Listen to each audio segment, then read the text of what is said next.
Hello guys and welcome to this channel.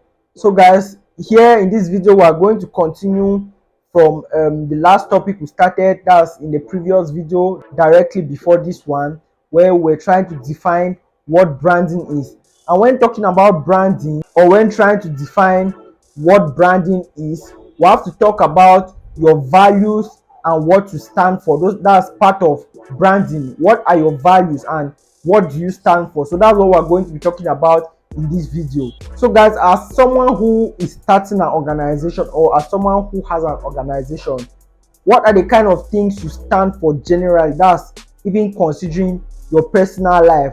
What kind of things do you stand for in general? What kind of things do you support? Perhaps let's say your political beliefs are very important and very critical to you. Maybe you're environmentally conscious. Maybe you eat only organic food. Maybe you don't eat junk food. Maybe you're a vegan. Maybe you're very sensitive to gender equality issues and stuff like that. What kind of topics are you most sensitive about? So now think of your core values. What adjectives will you like people to use when describing you? Not just you, but your company and your product as well. What kind of adjectives do you want people to use when describing you, your company and your product? All of that, how will you like people to describe you? Are you bold and adventurous, or are you disciplined and humble? What kind of adjectives do you want people to use? Defining your core values is an important step, not only in order to describe your organization, but it also helps to give you yourself a guideline to follow. So putting out your core values and your beliefs out there is going to give you yourself a guideline which you can follow, so you don't do things eventually that are out of your core values and beliefs, so you don't get carried away, because it's very easy to get carried away. You don't list or put out your core beliefs or values out there, you can easily derail and at the end of the day start doing things which are not in line with your core values and your beliefs. So it's going to help you eventually to decide which projects you want to take on, which projects you're going to accept, and which kind of projects you're going to decline, which collaborators you're going to work with, what employees you're going to welcome in the future, or what kind of employees you know be open to welcome, because all the decisions are supposed to be made in line with your values and your beliefs. Hiring employees, taking projects, choosing collaborators, all of those things are supposed to be in line with your values and your core beliefs. So that's very important.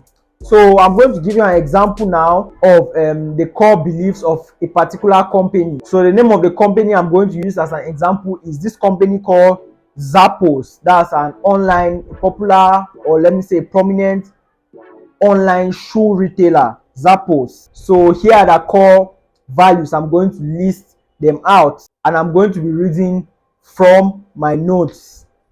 So I'll be listing them in random order. It's not kind of like in order of merit, it's just in a random order. So I'm going to start now.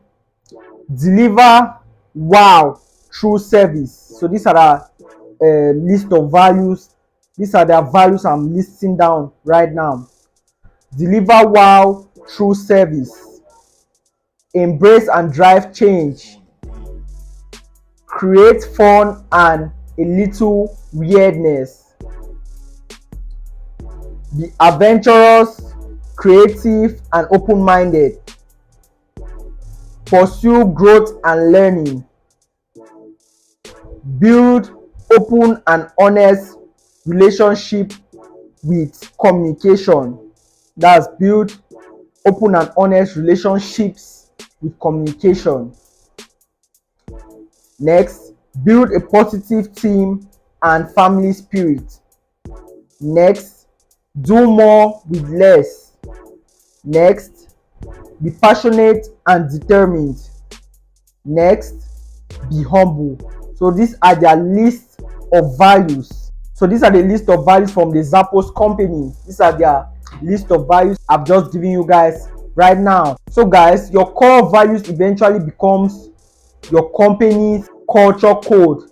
They guide your decision making and determine what kind of people you're going to eventually connect with and build relationships with. And they also determine who will be interested in doing business with you. So when let's say other companies in the future or other brands in the future get to know your values, if they see your values are totally opposite or are totally at loggerheads with theirs, obviously they won't want to do business with you, or they won't try to do business with you. So your values being out there is also going to determine the kind of companies or the kind of people that are eventually going to work or want to work with you. If your values are similar with theirs and they see you like someone or a company or a brand are going to easily get along with, then obviously they're going to try to work with you. If it's the opposite, then obviously they're going to shy away. So that's it. So guys, this is the importance of your core beliefs and your values.